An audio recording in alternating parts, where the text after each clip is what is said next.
Right. So, Hello. hello, Louise, Hello. Cosmic Owl, astrologer, British astrologer in Utah. Yes, with my owl mug. Oh, you Wow. can't see it. There we go. There's my owl. I mean, it has to be said, a British astrologer in Utah. I know it's very weird, but Utah's weird. So Well, it wasn't the first thing that come to mind when I was thinking the most unlikely things to be able to say. But yeah, hey, there's British astrologers everywhere in the world, but and Utah is every state in America has its own signature. mm, yes. Some of them are seen as liberal, some are seen as conservative, others are seen as forward looking, others are seen as crazy. Hmm. And Utah has its own signature. It certainly does. I think we'll stop there while we both still not going to get sued or something. Yeah. Let's just Uh, say it's taken me the 15 years I've lived here to get used to it. you've So lived there 15 years. Right. yeah, Well, in those 15 years, I can assure you that British politics has got crazier. yeah. Well, hasn't it everywhere? So Well, hasn't it everywhere? And that's part of what we're going to be talking about because, well, just before we get into the big picture, there's that big now that we're through the Mars Uranus conjunction, hmm and now that we're through that crazy full moon of a few days ago, Only 2 days ago. um, and I was up at 5 a.m. this morning to see Saturn occulted by the moon. Yeah, That was and I think Neptune, I mean, you won't see this too, but I think Neptune is as well. no, So, yeah. Neptune's going to graze. yeah, It's going to disappear behind the moon for a couple of minutes. It's just going to graze the surface. That's in about, I don't know, 8 hours from now. yeah. And then the moon, of course, will move into 0 degrees of Aries and a whole new, fresh start. Oh, But I'm also looking at that one remaining really big thing that's coming up later this year, that Mars Pluto opposition on the 4th, 5th of November. yeah. And the from my UK based perspective, it really does seem as if there's a big change in the dynamic in the American political world in this Oh, last 6 weeks. just paradigm shift completely. Yes, Yeah, yes, and I believe that Donald Trump is now the eldest candidate ever to stand for election. he is. He Wow. is. I know. And well, if I were to, well, I'm not making a definitive prediction, but I intuitively, because I'm fairly involved in politics as well as the astrology, I always felt the Dems were going to win in November. Even with Biden, but you were right that Biden's not going to be on the ticket, and I and I still think think that Trump. I don't think you will either, actually. But I think the Dems are just gonna it's gonna be a big win personally. But we still got to go out and vote. Yeah. Yeah, If you don't vote, don't complain. exactly. Yeah. Hmm. But then we got the big one coming up. Yeah. I did a video yesterday, which I've yet to release. Well, I've released it today for my membership only, and I'm not going to put it out to the world for another week or so. Um, I'm calling it. I know I'm stealing this term from the World Bank and Prince Charles, but I'm calling it the Great Reset Hmm. because It. that's exactly what it is. It's I'm very good at finding sometimes the right words to convey the maximum importance without going over the top. Yeah. And I feel that the time we're heading into now is the single most concentrated and compressed period of change in human history. I I totally agree. I've said it on my Substack blog. I write on Substack, and I keep saying it. And I'm like it really is to use a Bernie Sanders term because I'm a Bernie Sanders kind of Democrat here the States, he always says it's unprecedented. He keeps saying unprecedented, and it is. The astrology is unprecedented. It's just um, astounding to me. Well, there's quite a lot of individual separate factors involved. There is. Shall we have a look? Shall we have a look at them? Yes. Yeah. Yeah. We know that all the four outer planets, Saturn, Uranus, Neptune, and Pluto, are all going to move from feminine into masculine signs, Hmm. um, all within a year or so of each other. Forming And a that in itself, mini, forming a mini grand trine with each other or speaking to each other. yes, Yeah. yes. Yeah. And that in itself is unprecedented because we've never had a time like this in astrological history. Mhm. Or if there has been a time, it hasn't happened for something like 8,500 years. And then, of course, we didn't know of the existence of Uranus, Neptune, and Pluto. So their archetypes weren't in the consciousness. Exactly. And I would add in, I know you don't really use them, but and I don't think we need to in some ways, but I think it adds to it to say that some of these newly discovered dwarf planets that are right out there have also just shifted signs. Haumea is in this decade-long square with Pluto in Scorpio at 0 Scorpio, and or around those degrees. And then Sedna, who is in Gemini at 0 degrees, and that's got an over an 11,000 year orbit. So it's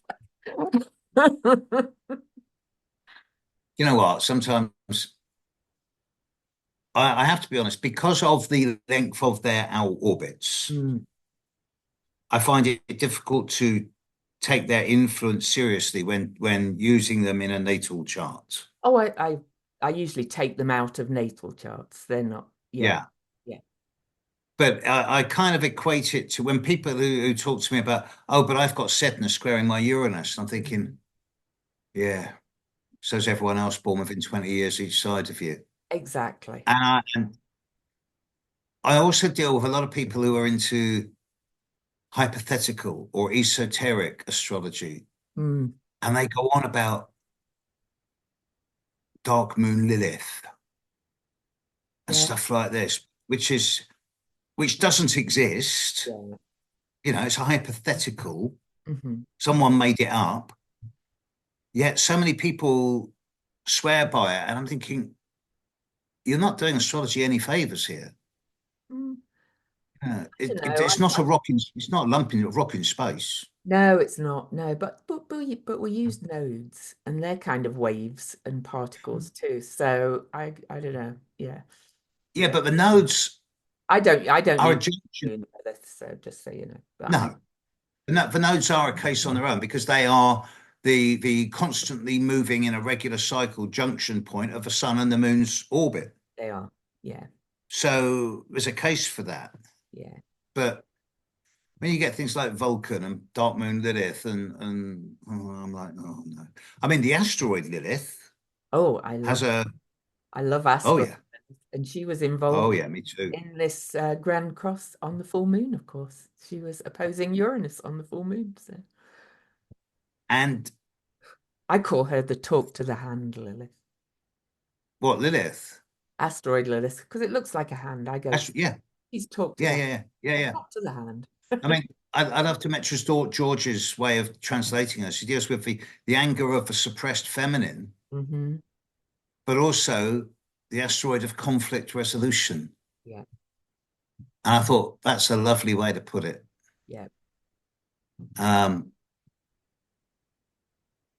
I was doing a lot of teaching yesterday or videos in readiness for a new teaching launch, and I had about 10 minutes to fill. So I did an impromptu session on a basic user's guide to Greek mythology Oh, and things around the development of Uranus and Gaia into the Titans and then into the Olympians and the Titanomancy and everyone cutting bits off of each other's body and it got quite gory and quite gruesome, but it was something that is fascinating to watch. mm, But It is. fascinating to realize that these archetypes have formed our astrology for thousands of years. I know. Don't you think it's And time now we've got all kind these of, asteroids. don't you think it's a bit kind of time we kind of rewrote some of those myths? So they were kind of written from a very cultural I perspective. think I think that's already happening. Yeah, Um, I think it is. the, Yeah, it is. much of the Greek mythology, as represented in the Western world, is translated by Robert Graves, Yeah, who's rapidly becoming discredited, at least in my eyes, yeah, because he was a misogynist and he was quite contemptuous of many women in his life. it was. And he wrote it from he translated it from his perspective. There's much more modern translations of the Greek myths now, Yeah, suggesting, for example, that Persephone wasn't abducted by Pluto. yeah. Instead, Pluto rescued his sister or his cousin from her domineering mother. I, yeah, I use that one. And shall I tell you what's happening on December the 7th this year? Because I don't know if you've noticed. Ceres, who is now a dwarf planet. By the way, I also heard that the astronomers are thinking of reclassifying things again, but we'll deal with that again. Listen, I know. listen. Ceres, Venus, and Pluto are all going to be at 0 Aquarius on December the 7th, by the way. And I see those three as the Demeter, Persephone, Hades myth. So there you go.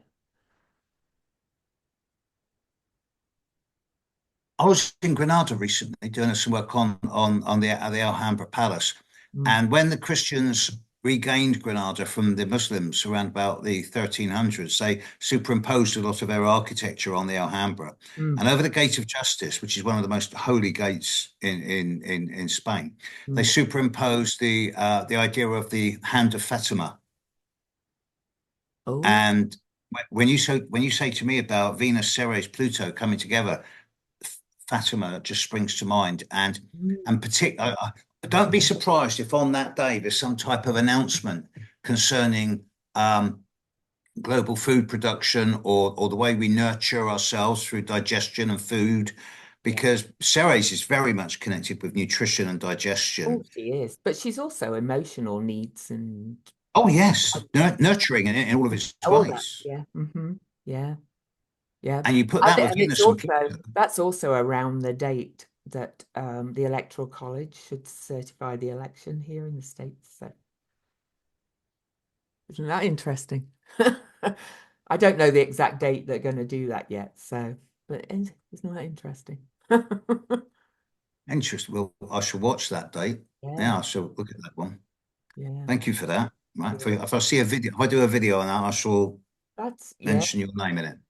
And Um, I also looked back in history and found the last time the three were together again. And I can't remember the exact date, but it was actually not that long after Uranus and Ceres were discovered, because of course she was the first asteroid, even though she's a dwarf planet now. And they last all three met at 0 Aries, not long after those dates. ha,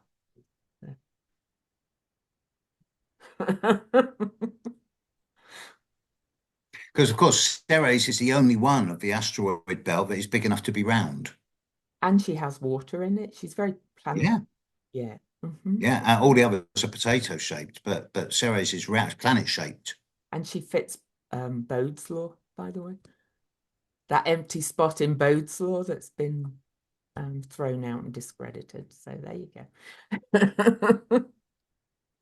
But let's get back to the Yes. subject in hand. We've got Pluto moving into Aquarius, Uranus moving into Gemini, Saturn, Neptune moving into Aries. Hmm. With regard to the movements, I noticed that Pluto's now going to move into Aquarius at the end of this year, finally for permanently. That's But November the Saturn, 19th, right? Yeah. yeah, Yeah. Saturn, Neptune, and Uranus will all move into their new signs next year, but Hmm. then retrograde back. Yeah. So it's So finishes it's up going to this be year. like a trial run. Yeah. But I note that there's two particular dates two particular months. There's three particular months that jump to me. One is February 26, Mm, which is the actual time of the Saturn-Neptune conjunction at 0 degrees of Aries. hmm. One is July 2026, when within the space of 2 weeks, you've got Neptune sextile Pluto, Uranus sextile Neptune, and Uranus trine Pluto. Yeah. And those same aspects are repeated again within 2 weeks of each other in June 27. Yep. And after June 27, I've looked forward, and the only big thing that's coming up over the next 25 to 30 years is a year-long Uranus opposite Pluto. Yeah. But that won't be for another 15 to 20 years after this lineup. And I So looked this line, and I looked ahead, for because Pluto in Capricorn years have been quite hellish, really, because of the aspects that Pluto made, not because of Pluto, really, I think. And Pluto doesn't really make any apart from, that one way ahead. So yeah, there's really nothing like we've had over the this period. I'm quite looking forward to Pluto in Aquarius. I am. I wasn't looking forward to Pluto in Capricorn at all. Mm, And I remember when it moved into Scorpio along with Saturn, they moved together. yeah, That was a bit weird. yeah, And I remember when it moved out of Scorpio, I was really delighted to see it move into Sagittarius.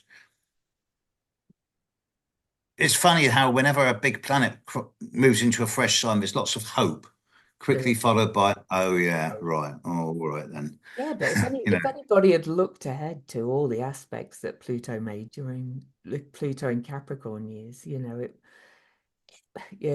I mean, it coincided with our move to Utah, which was interesting.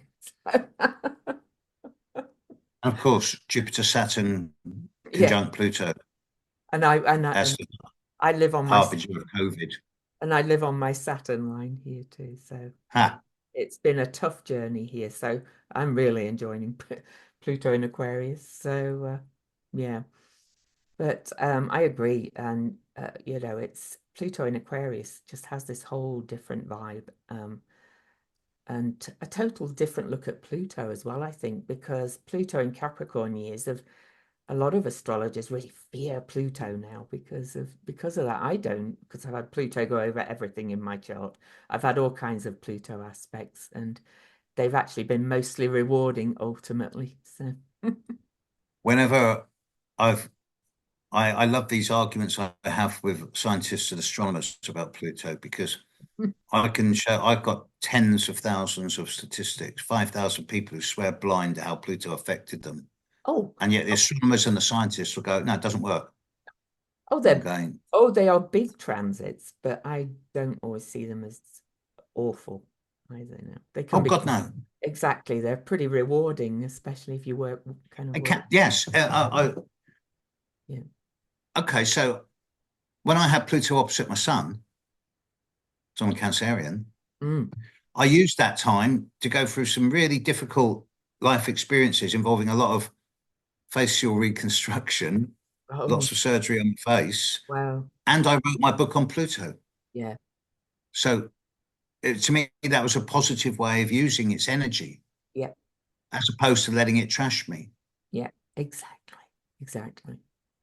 That's an Um, interesting thought, actually, because I'm not going to go on about it too much, but Ceres, going back to her, is retrograding back to 7 degrees of Capricorn.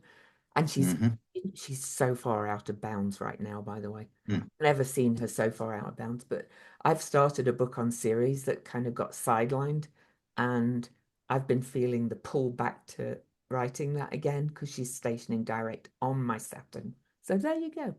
This is how these planets work sometimes. I do, I do. To me, Pluto and Aquarius is going to. I think one of the side effects is it is going to see a massive decrease in national borders. I think so. And I also think it's going to be bringing people together in a way that's no longer sort of determined by nationality or religion I hope so. or color. Oh, please. You know, it's I mean, I do. 75%. I feel Carry that. on. I feel the same, Mm, that positive shift, but then is, mm. am I just being an idealist here? But if two of us are feeling it, then, 75% of the population of this planet are under 30. yeah. Yep. We've got to trust the youth. And I have two of them, my daughters. So, yeah. And Um, they're very different to us. So, thankfully. and I love the idea of Uranus moving into Gemini. That is just so exciting. Well, don't you think there again, you all I'm in a couple of astrology groups, mundane ones on Facebook, and they're all going, there was war last time Uranus is in Gemini.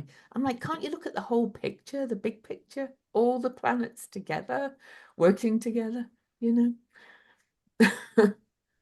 You also have to take into account the nature of the astrologer doing the reading, because there's a lot of astrologers out there at the moment talking about war, Yeah, and they are not doing any of us a favor. no, they're not. They're spreading fear. Hey, oh, you speak my language there, Steve. Yeah, We're heading into a 2 year long trine from Uranus to Pluto. yeah. And that's I can see. and that's the Oh, opening that's the opening trine from the conjunction in the 60s, isn't it? it So is. Yes. Yes. That's going to particularly affect those people born over 63 to 67. which is Harris and Walls, the candidates in the US. Yes. Yeah. And I see it as a rapid escalation in soft technology. Oh, I do. I can even see, a big clean energy discovery coming out. I felt that At for least. a long time, at least. Yeah. Like one of At those least. limitless clean energy discoveries. Yeah. I would expect some type of quick breakthrough in stuff around fission, Yes. Yeah. for example. Yeah. And the idea of actually harnessing, putting up some type of receptor or sail wave in space to harness the sun's energy and beam it back down, something like this. Something. But even with that's more of a hard technology. With the soft technology, I'm looking at the idea of individual avatars, Yeah. Hmm. the Mm. development of hologram. It's not with the nature of Gemini being multi. Let's be polite and call it diverse, right? My Um, Gemini moon appreciates you calling it diverse. um, right. My Sagittarius moon is not subtle or tactful. Uh, the idea of having avatars, holograms, finding ways to refocus our time and energy seems to be on the table, as does the idea of the interface between humanity and the machine. Yeah. Yeah. It's coming. Oh, it is coming, and I know a lot of people fear it, but I think we're learning how to work with it already, with We already have people who are implanted with chips in their brain who can think how to get their legs moving again after 30 years of immobility. and that's a good thing. I'd rather That's I'd rather Elon Musk not have control of those chips, but that's another matter. But I kind of think all those people are gonna kind of um they're the dinosaurs. they are, yeah. They're the dinosaurs. They're not for long for existence now. Now all the oligarchs and the No, no. This is the death gasp of the old. yeah, yeah, Yeah, this is Pluto and Capricorn's final days. yeah.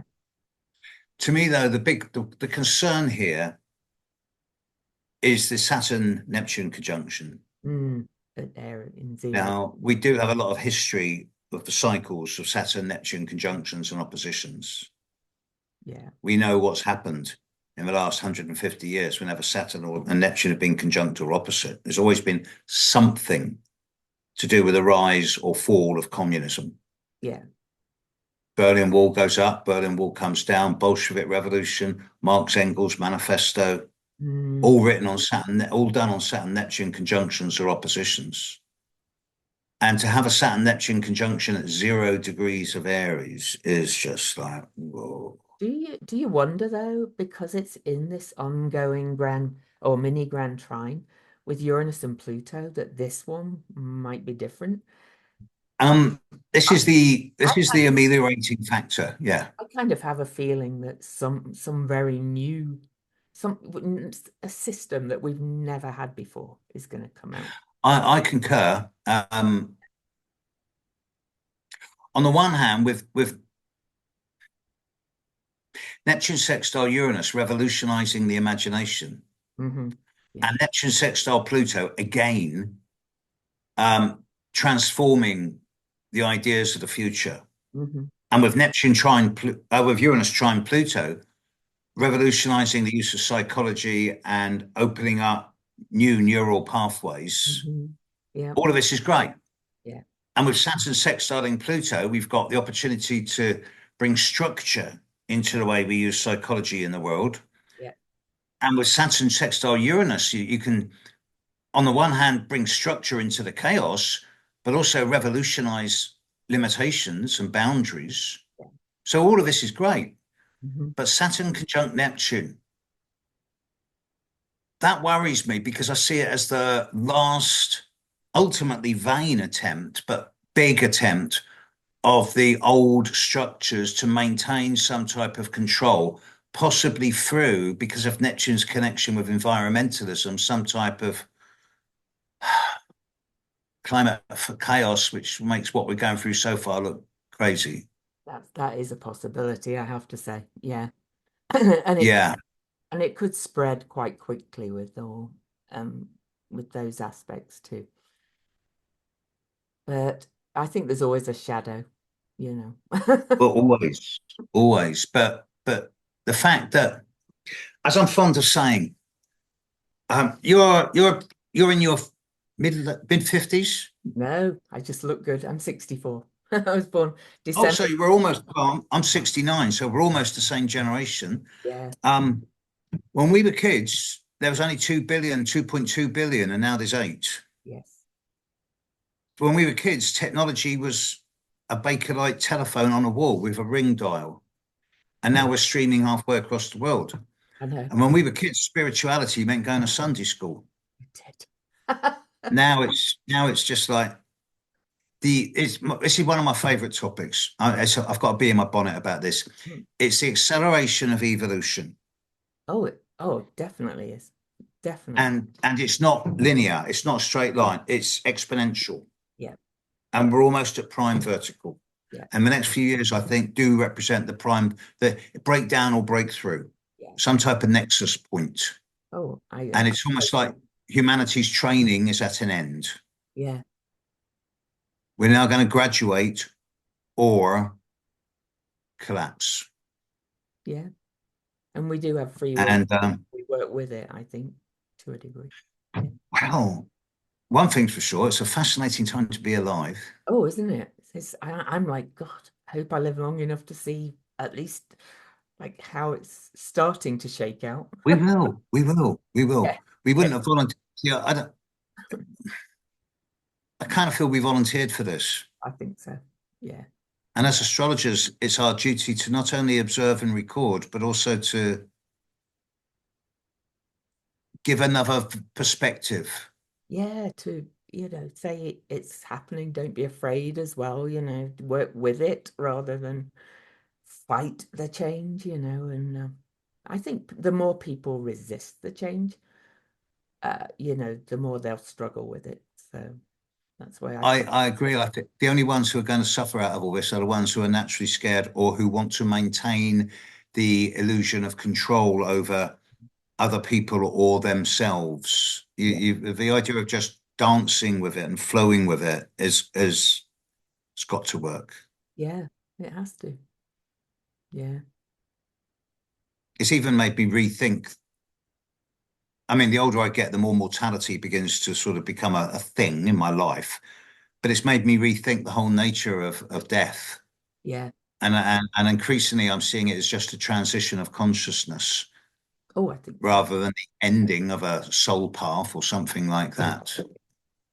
Yeah, I think, But so, but I'll deal with that when it happens. But I'm yeah, also I'm also a trained shamanic practitioner. I don't do healings and things, but I have aided somebody in their death, shamanically and helped them do I did the psychopomp work, and she definitely could see the other side as she was transitioning.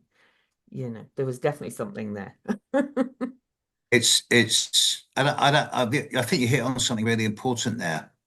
I get really angry when people say to me, I'm a healer. And I think, no, you're not. Yeah, No, there are no healers as such. There may have been once yeah, before we had the terminology. yeah, But if you heal people, they just get addicted to you. yeah, yeah, Whereas if you catalyze them and empower them to become who they really are, they become independent and more empowered. exactly. Yeah, And I see myself as a catalyst me too. for others. Yeah.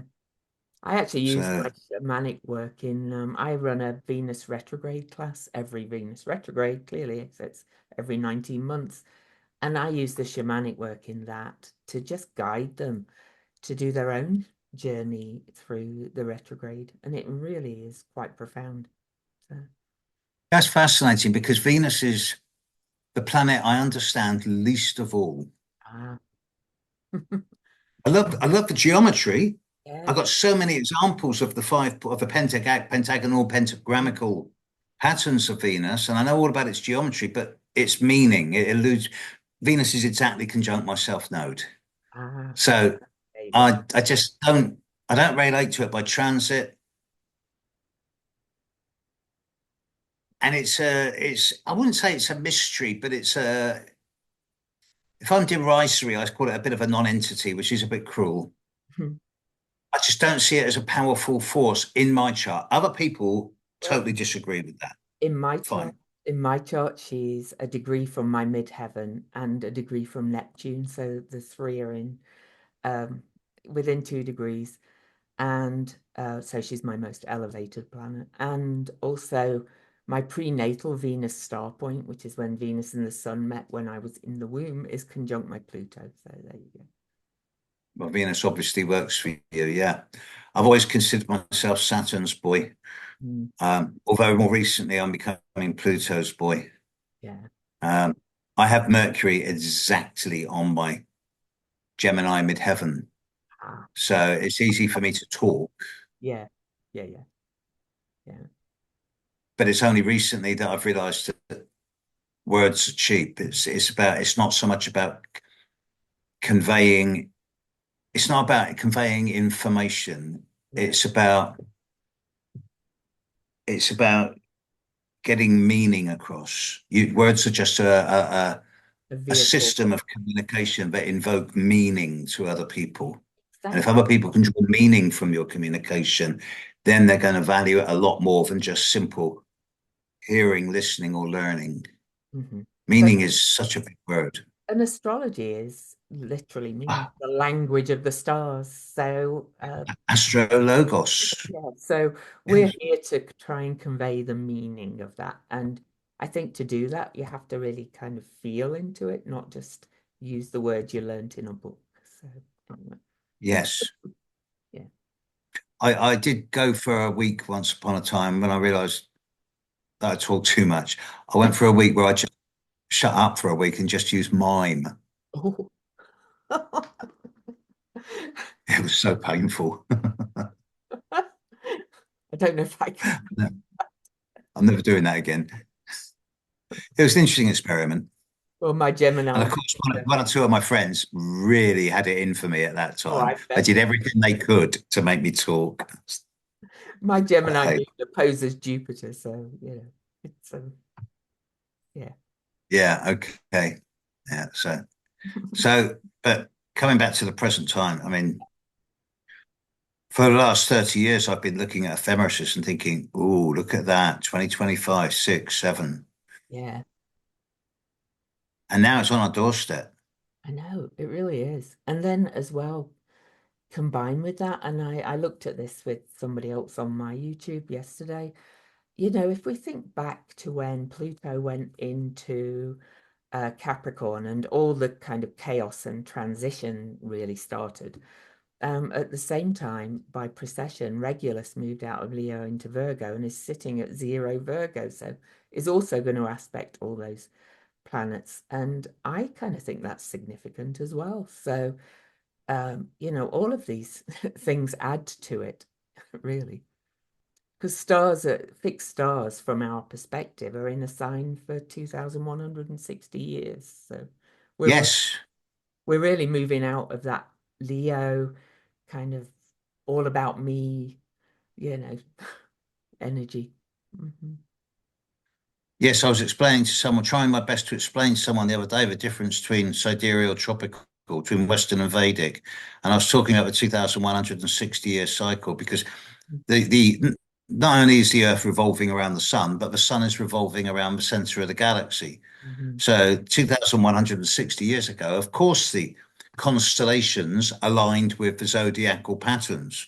But in that last 2,160 years, the sun has moved Yeah. around the galaxy a bit. So the perception is different now. And our galaxy is moving around Yes. well, so so, Well, if you don't have movement, if you don't have change, yeah, this is why I love Uranus so much. If you don't change, it leads to entropy and decay, yeah, I think so. and Yeah.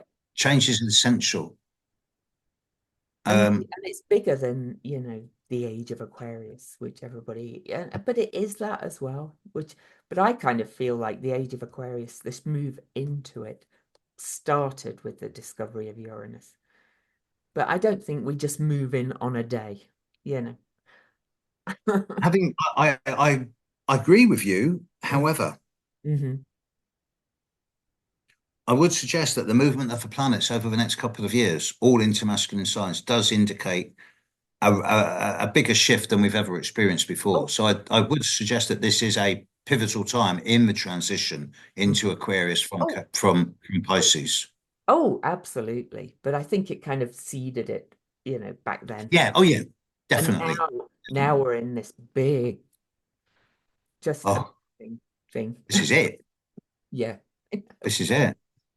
And I can't, I don't at know. the I don't know how astronomers are going to keep up. I kind of laugh at them. end, I almost feel sorry for them. Almost. Yeah. Almost. Um, but recently, when I say recently, I mean just within this last year and a half, it seems like the universe has kind of not so much grabbed me or directed me, Mm, but I've become a lot more open to the idea of the holistic or sentient universe. mhm. Me too. And one of my people who I did the MA with long ago, 25 years ago, Gary Phillipson, he's recently written a fantastic paper on panpsychism Yeah. about how the universe has a form of consciousness. Hmm. And he's done it from a very academic perspective. It's a great paper. I'll send it to you. Yeah. I think you would love it. Oh, I would. Um, There's also a book you would probably like. It's called just The Flip. It's actually a fairly short book. It's written by, actually, he's a professor of religious studies, but he's studied, all kinds of things. And he said even scientists are flipping to realize as well that, you know, there's more than just this empirical kind of evidence. And he calls it the flip. And his name is Jeffrey Kripal, Kripal. I think you'd enjoy that book too. It's a really good book. I read it 3 times. must introduce him to that nice Mr. Dawkins. Yes. Um, yes, Yeah, who I suspect is actually a convert himself. He just can't bring himself to admit it. exactly. Um, anyway, Well, you just got to wish them they all, all the best and send them love and yeah, let and them they get on were with it. they dealt with what they knew with at the time, which is, Yes, yes, they have their uses. yeah, yeah. One of the things that recently, when I realised that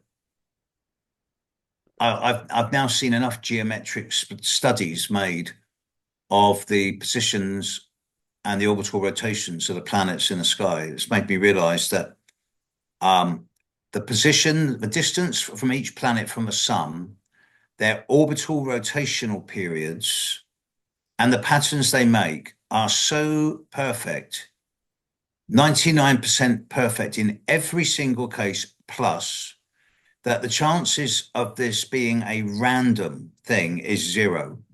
Not random at There all. is, there is A con pattern recognition to me is at the core of astrology.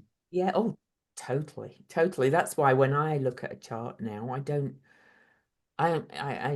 dropped the books long ago. Of course, I had to look from the books, but now I just let the chart kind of move a bit I kind of look at it That's with a bit of, that's yeah, yeah.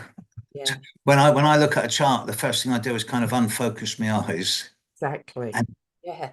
and I'm fond of saying that a good astrologer can do a horoscope reading without the wheels of the signs or the houses, just Oh, with the aspect pattern. oh, you could easily. Yeah. Hmm. And because to me, I've often liked it to the planets are the ingredients of the cake, Yeah. and the aspects are the way the ingredients mix up, and they're the body of the cake. Yeah. But the signs are like the icing and the marzipan around the edge of the cake, Mhm. and the houses are the cardboard box and the plastic wrapping and the price tag. And Yeah. uh, but the core of a cake is always the aspects in a chart to me, always. Always, always. Yeah. I'm so pleased you agree because many astrologers disagree with that. Well, I do think it's going to change, and I shouldn't sneer because people are on their path where they're at. But I do see more people kind of seeing it from our perspective now as we move into what I would call this more quantum thing. I know you did a talk with Rick Levine, and his big focus really is on aspects, isn't it? And the minor aspects even. So yeah. Yeah, and to me, quantum, the idea of everything being connected with everything else. Mhm. When on the rare occasion I can actually wrap my tiny little brain around that concept, Yeah. it really, really charges my batteries up, and it gives me so much hope for the future. Oh, it does But then me. it goes again. You just have to sort of remember that feeling till you can reinvent it and re-image it. Because But it's so much to take in. It's just like, yes, it's yes, and yeah, then and then you it have to requires. then you have to come back and live on in your But body. isn't this indicative of what's coming for us? Because I think that the single biggest influence of all of these impending changes is um, expansion of consciousness. Oh, absolutely. Yep. All these planetary discoveries and all the aspects and the cycles, everything's expanding totally. Yeah. And yeah, We only use you don't have to use all the asteroids and things at all. And I don't use most of them in natal readings. I use them if they speak to me, if the aspect, yes, if an asteroid's really strong in somebody's chart, I might use it. But and you can't, it's too much to use if you're just doing a yeah, it is. The only asteroid I use all the time is Ceres, and that's not really an asteroid. exactly. I always use Um, it. Yeah. mm, mm. Mm. But when we're looking But at it does. what we're talking about, yeah, you kind of can bring more and more stuff in, and it just gets more and more mind blowing, to be honest. So, And we only use 23% of our brain when we're awake and something like 28% when we're asleep. And there's a vastly untapped reservoir of like hard drive waiting to be filled. no, So I it's really like an upgrade in consciousness. mm, And I'm fond of saying to my clients that it's not an upgrade like Windows 10 to Windows 11. oh, It's an upgrade like Windows 3 to the latest Mac. The whole operating system's being upgraded. exactly. Yeah, it's yeah. And I don't know who it was who said, "May you live in interesting times," but they've got a lot to answer for. I find it So, exciting though. I find I dream these things now. yes, Yeah. My yes, I find myself dreaming in symbols more and more. yeah, my Venus retrograde class came to me in a dream, and I didn't even really understand the Venus cycle fully then.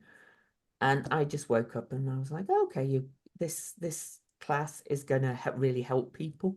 And so I ran it, and I've done it 5 times now. I'm about to do my sixth. And I've studied and worked more deeply with Venus. And because Venus really is the big sister of Earth, it actually is very powerful, I can Mm. Well, I see Venus and Mars are like the girdle planets, aren't they? Mm-hmm. Yeah, And yeah.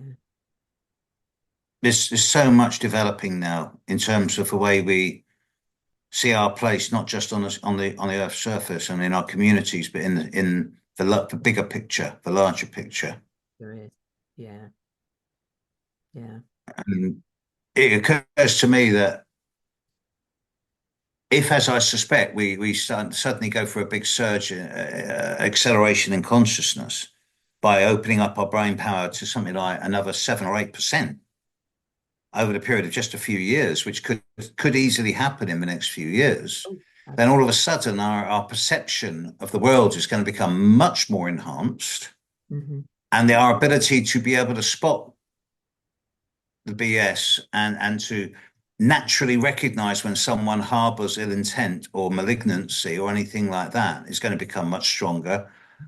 But much bigger than all of that, it also suggests to me that we may become aware of other forms of sentience, probably indigenous to this planet, Yeah. but are currently outside of our range of perception. Like Because, I think it's already happening with people, even with things like mycelium. People are realizing that this whole network of mycelium under the oh, you're earth, talking my language now. and that Yeah. the actual DNA of mushrooms is very similar in some respects to Are human. you're familiar with Rupert Sheldrake? Yes. Oh, yeah. Yeah, Are yeah. you familiar with his son, Merlin? No, I will go and look at. Merlin Sheldrake. Stay there. Stay Yeah. there. Just 2 seconds. Um,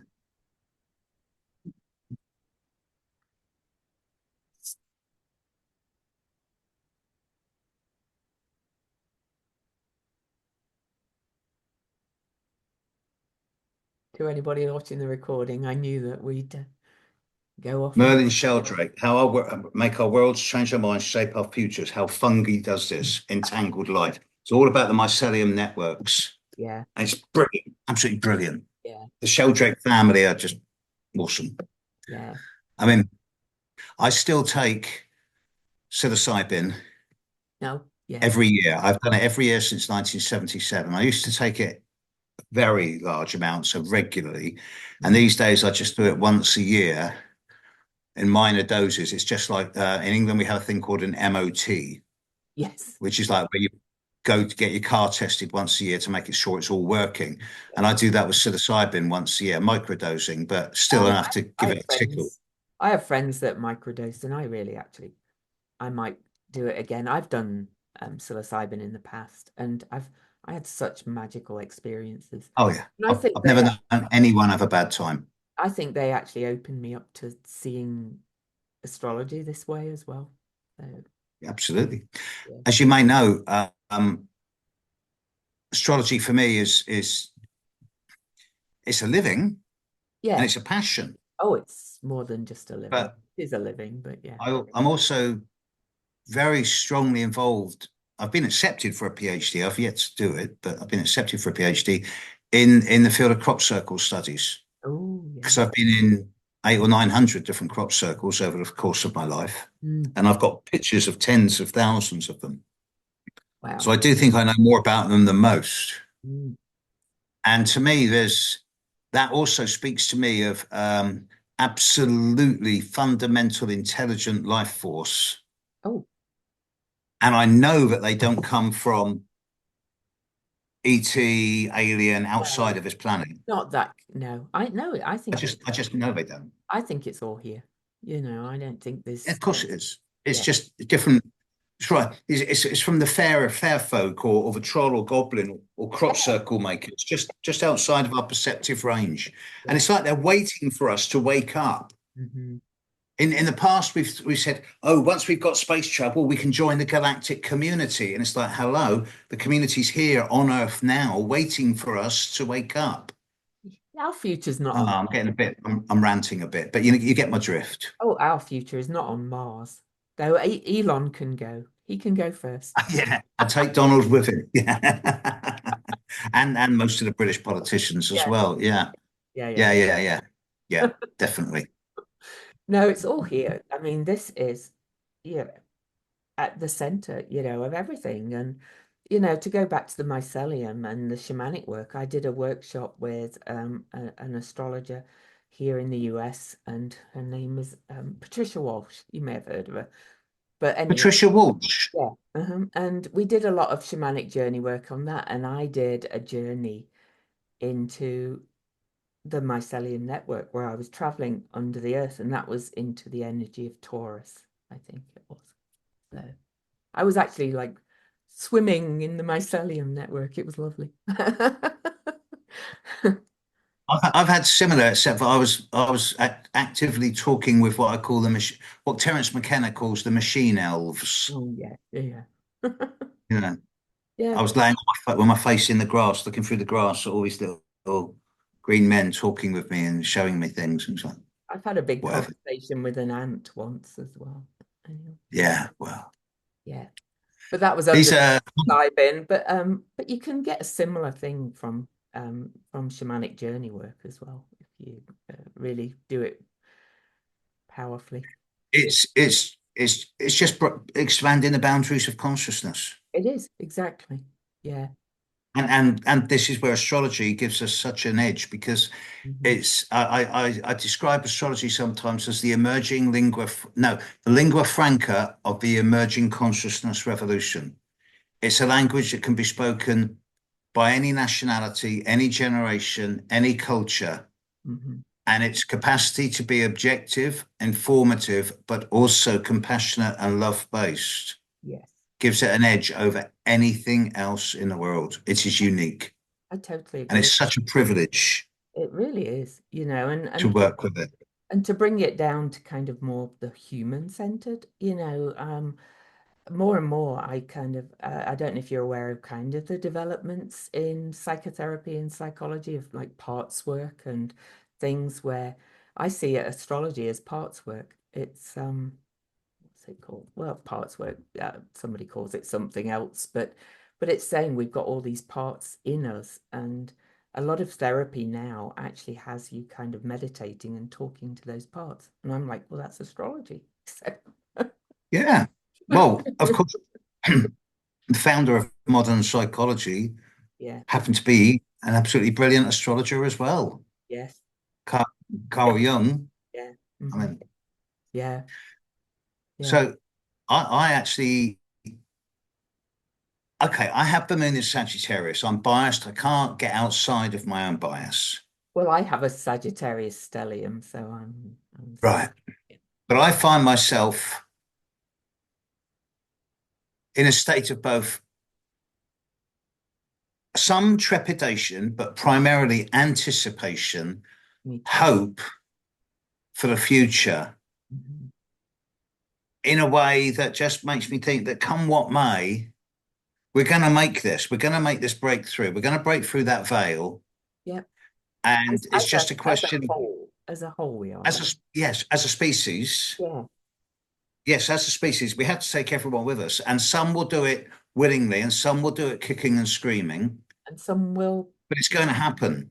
Yeah, it is. I agree completely, and I also, work a little bit with what you would might call mind magic, but there's another great book by um a guy called Doty, Doty, and he's actually a neuroscientist, so he talks about the brain science of it, and it's manifestation, if you like, but it's not like The Secret where you wake up and there's a red bike on the doorstep because you've dreamt of the red bike. But he said we can use it collectively because our minds are actually part of this system creating what it is. So, yeah, I love the idea of identity, individuality, self-reflective consciousness. I love being an individual, yeah, but I also am a big fan of the hive mind, yes, the exactly. collective Yeah, consciousness. me too. Hmm. And I see no reason why both forms of existence should not coexist healthily together, both individually and collectively. Yeah, I We're agree. not going to lose our identities, but we'll just become more empathic and intuitive. Yeah, and realize, that we are. I mean, there was a theory going around a little while ago that Pluto in Aquarius would mean we'd all be telepathic. And I don't know if we're actually all going to be fully telepathic, but I think we are moving more towards that connection, definitely. I would suggest empathic rather than Yeah, telepathic. yeah, yeah, yeah.